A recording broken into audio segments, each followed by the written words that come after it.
अस्सलाम वालेकुम dear students. आज एक इंपॉर्टेंट प्रॉब्लम करते हैं ऑन डायनामिक्स एंड फ्रिक्शन। तो स्टेटमेंट में है a block of mass 2 kilogram is pulled along a horizontal surface by a rope that makes an angle of 30 degree above the horizon. The tension in the rope is 10 Newton. The block starts moving and accelerating to the right. यानी positive x axis की तरफ move कर रहा है. The coefficient of static and kinetic friction is given as 0.5 and 0.2 respectively. Calculate the acceleration of the block. So सबसे पहले इस किस्म के क्वेश्चन में एट टाइम्स ये भी पूछा जाता है कि you have to draw the free body diagram first. ठीक है जी. सो हम इसकी पहले फ्री बॉडी डायग्राम बनाएंगे, लेकिन उससे भी पहले जो एक्चुअल सिनेरियो है पहले उसको मैं डिस्क्राइब करता हूं कि इस प्रॉब्लम में क्या गिवन है. तो ये हमारे पास हॉरिजॉन्टल सरफेस गिवन है, यहां पर एक ब्लॉक पड़ा है. ठीक है, ये मैं एक ब्लॉक बना लेता हूं. ये मेरे पास ब्लॉक है और ये सरफेस है जी. अब इस ब्लॉक के साथ एक रोप अटैच्ड है जो कि उसको राइट की तरफ पुल कर रही है, और रोप जो है हॉरिजॉन्टल के साथ एंगल कितना बनाती है, 30 डिग्री एंगल बना रही है. तो यहां पर मैं हॉरिजॉन्टल के लिए डॉटेड लगा लेता हूं जो कि इसके पैरेलल लाइन है, और यहां पर एक रोप है और वो रोप अटैच्ड है और उसकी टेंशन हमें गिवन है. क्योंकि टेंशन इज अ वेक्टर, तो हमारे पास ये टेंशन इस डायरेक्शन में है अलोंग द रोप, और ये एंगल कितना है जी, 30 डिग्री विद हॉरिजॉन्टल है, अबव द ग्राउंड है. ये सिनेरियो गिवन है और इसका मैस हमें गिवन है. इसका मैस लेट से m है, और इसके अलावा हमें और क्या गिवन है, और 10 न्यूटन टेंशन है हमारे पास. उसके बाद कोफिशिएंट ऑफ फ्रिक्शन गिवन है कि जो स्टैटिक कोफिशिएंट है वो हमें गिवन है म्यू एस उसको कहते हैं, उसकी वैल्यू 0.5 है, और जो म्यू के है दैट इज 0.2. इस प्रॉब्लम में क्योंकि ब्लॉक मूव कर रहा है थ्रू दिस रोप, सो हम कौन सा यूज करेंगे, हम काइनेटिक फ्रिक्शन का कोफिशिएंट यूज करेंगे. इसकी जरूरत नहीं है इस प्रॉब्लम में. अब हम पहले बनाते हैं free body diagram. So free body diagram बनाने के लिए सबसे पहले मैं कोऑर्डिनेट एक्सिस बनाता हूं. ये जो ब्लॉक है इसको मैं पार्टिकल कंसीडर करके ये मैंने ब्लॉक का मैस बना दिया, और इसको मैं एक्सटेंड कर देता हूं. ये मेरा वाई एक्सिस है और ये मेरा एक्स एक्सिस है. अब आप फोर्सेस देखें, एक फोर्स टेंशन की फोर्स है, सो उसको हम यहां पर बनाएंगे because this vector tension T is making an angle of 30 degree with x axis. तो जब भी आपने फ्री बॉडी डायग्राम बनाना है तो वेक्टर्स बनाने हैं. सारे वेक्टर्स की टेल इस ओरिजिन पर होगी जहां पर वो पार्टिकल मौजूद है, ब्लॉक मौजूद है या कोई भी ऑब्जेक्ट मौजूद है, और जो हेड होगा वेक्टर का वो उस डायरेक्शन में होगा जहां पर वो फोर्स एक्ट कर रही है. ठीक है, इसके अलावा और कौन सी फोर्स है, क्योंकि ब्लॉक को जब हम राइट की तरफ पुल कर रहे हैं तो हमारे पास एक्चुअली क्या हो रहा है, काइनेटिक फ्रिक्शन की वजह से फोर्स होगी, और उसकी डायरेक्शन क्या होती है, बिकॉज ब्लॉक मूव कर रहा है टुवर्ड्स राइट, तो काइनेटिक फ्रिक्शन ऐड करेगी टुवर्ड्स लेफ्ट, नेगेटिव एक्सिस की तरफ. सो वो हम उसका वेक्टर बना लेंगे. और यहां पर बहुत क्रूशियल है क्योंकि ब्लॉक एक्सिलरेट कर रहा है, सो इसकी जो लेंथ है वो हमने छोटी बनानी है कंपेयर टू जो टेंशन का वेक्टर की लेंथ होगी. ठीक है, ये बिगर होगा, लार्जर होगा. तो यहां पर हमारे पास एफ के होगा और ये भी एक वेक्टर है. इसके अलावा देखें, ब्लॉक का अपना वेट है तो उस पर फोर्स ऑफ ग्रेविटी एक्ट करेगी, उसकी डायरेक्शन डाउनवर्ड होगी, तो ये डाउनवर्ड डायरेक्शन है, इसको एफ जी लिख देते हैं, फोर्स ड्यू टू ग्रेविटी. और नॉर्मल फोर्स एक्ट करेगी, ये ब्लॉक है ना, तो ये जो ग्राउंड है इसको अपवर्ड डायरेक्शन में लगाएगा फोर्स, जो कि इसको बैलेंस करेगी. There is no vertical motion in this problem because उसने बोला है the block is moving to the right, वो राइट साइड की तरफ जा रहा है. सो इसका मतलब है एफ जी की जितनी लेंथ हमने बनाई इतनी ही लेंथ हमने बनानी है किसकी, नॉर्मल फोर्स की. तो दोनों की सेम लेंथ बनेगी और ये नॉर्मल फोर्स का वेक्टर बन गया. आप स्केल यूज करें, और अगर 2 सेंटीमीटर आपके नॉर्मल फोर्स की लेंथ है तो फोर्स ऑफ ग्रेविटी की भी 2 सेंटीमीटर होना चाहिए, ताकि एग्जामिनर को पता चले कि ये फोर्सेस बैलेंस कर रही हैं. There is no net force in the Y axis. तो ये हमने बना ली फ्री बॉडी डायग्राम, और इसमें अगर एफ नेट को लिखना चाहें तो जो नेट फोर्स है उसकी डायरेक्शन क्या होगी, ये वाली डायरेक्शन होगी टुवर्ड्स पॉजिटिव एक्स एक्सिस.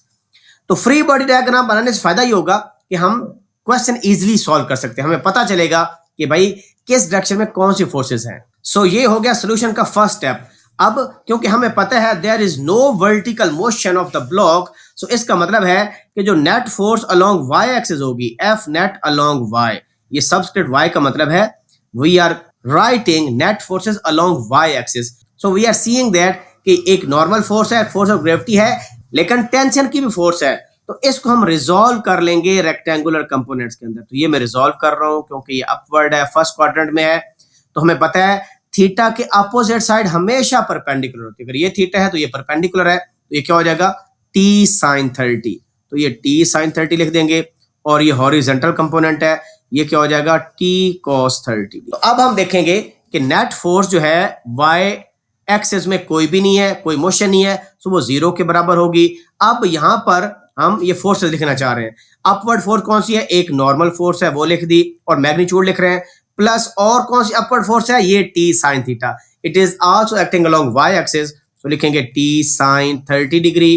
और डाउनवर्ड फोर्स कौन सी है, एफ जी फोर्स है, तो क्योंकि ये नेगेटिव वाई एक्सिस की तरफ है, लिखेंगे minus F G is equal to 0 because there is no vertical motion of the block. So यहां से हम नॉर्मल फोर्स कंप्यूट कर सकते हैं, दैट इज इक्वल टू, ये दोनों टर्म्स इधर चली जाएंगी, एफ जी किसके बराबर होता है, एम जी के बराबर होता है। तो हमारे पास क्या आ जाएगा, M G minus T sine 30 degree, और वैल्यूज हम प्लग इन कर देंगे। नॉर्मल फोर्स हमारे पास आ जाएगी, एम की वैल्यू 2 किलोग्राम है, सो 2 kg इंटू 9.8 मीटर पर स्क्वायर सेकेंड माइनस 10 न्यूटन, ये हमारे पास टेंशन है। और साइन 30 की वैल्यू हाफ होती है 1/2, वो 0.5 के बराबर होती है, वो हम लिख लें। तो इसको सॉल्व करेंगे, नॉर्मल फोर्स आ जाएगी हमारे पास। So the answer is 14.6 newton. तो नॉर्मल फोर्स जो है वो 14.6 न्यूटन आ गई। अब यहां पर एक चीज आप नोट करें कि जो नॉर्मल फोर्स है वो वेट से कम है। देखें यहां पर आपको क्लियरली पता चल रहा है, अगर स्ट्रिंग ना होती तो नॉर्मल फोर्स गलती लोग क्या करते हैं कि वो एम जी के बराबर कर देते हैं, लेकिन यहां पर तीसरी फोर्स भी है, टेंशन की फोर्स, तो ये वाला कंपोनेंट भी है, तो जो नॉर्मल फोर्स होगी ना वो कम होगी। देखिए एम जी माइनस, तो इतनी वैल्यू नॉर्मल फोर्स की वैल्यू कम है, तो इस केस में हमारे पास जो नॉर्मल फोर्स है that is less than weight, वो क्या है, एम जी। ये बड़ा इंपॉर्टेंट होता है, ठीक है जी, हमेशा इक्वल नहीं होता, ये स्टूडेंट एट टाइम्स मिस्टेक करते हैं। अब नेक्स्ट हमने करना है कि जो net force along X axis है उसको लिखना है। तो एक्स एक्सिस में देखें, एक तो ऑब्जेक्ट एक्सीलरेट कर रहा है, ठीक है, in the right direction toward positive x axis, तो राइट साइड पर कौन सी फोर्स है, टी कॉस 30 डिग्री, ये फोर्स है। और लेफ्ट साइड पर कौन सी है, एफ के, जो कि अपोजिट डायरेक्शन के अंदर है।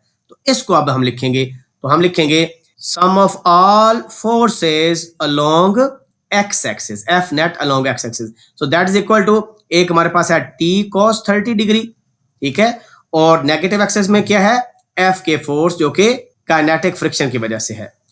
और एफ नेट की जगह क्या लिखेंगे, क्योंकि object is accelerating, so we will write is F is equal to M A, क्योंकि अलोंग एक्स एक्सिस है तो मैं ए की जगह ए सबस्क्रिप्ट में एक्स लिखूंगा, ठीक है, इज इक्वल टू हमारे पास आ जाएगा T cos 30 degree minus F के।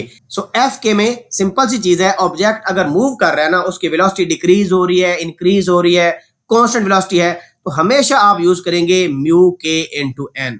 और हमें प्रॉब्लम में गिवन था ब्लॉक मूव कर रहा है, सो इसका मतलब है काइनेटिक फ्रिक्शन ही यूज होगी, स्टैटिक फ्रिक्शन हम यूज नहीं करेंगे। अब यहां पर देखें एन की वैल्यू यूज हो रही है, और इस वजह से हमने एन पहले निकाला हुआ है, इस वैल्यू को हम यहां पर प्लग इन कर देंगे और बाकी वैल्यूज भी इंसर्ट करेंगे, हमारा आंसर आ जाएगा। मैस हमें गिवन है, मैस कितना था जी, 2 kilogram, so 2 kg mass given था, ये हमारे पास एम की वैल्यू आ गई into A X is equal to T की वैल्यू गिवन है 10 न्यूटन, सो ये 10 न्यूटन आ गया हमारे पास, इनटू कॉस 30 डिग्री, ये निकाल लेते हैं कैलकुलेटर से, माइनस म्यू के गिवन था हमें 0.2, और ये नॉर्मल फोर्स हमने निकाली है 14.6, इसके वैल्यू पुट कर देते हैं 14.6 न्यूटन, ठीक है जी।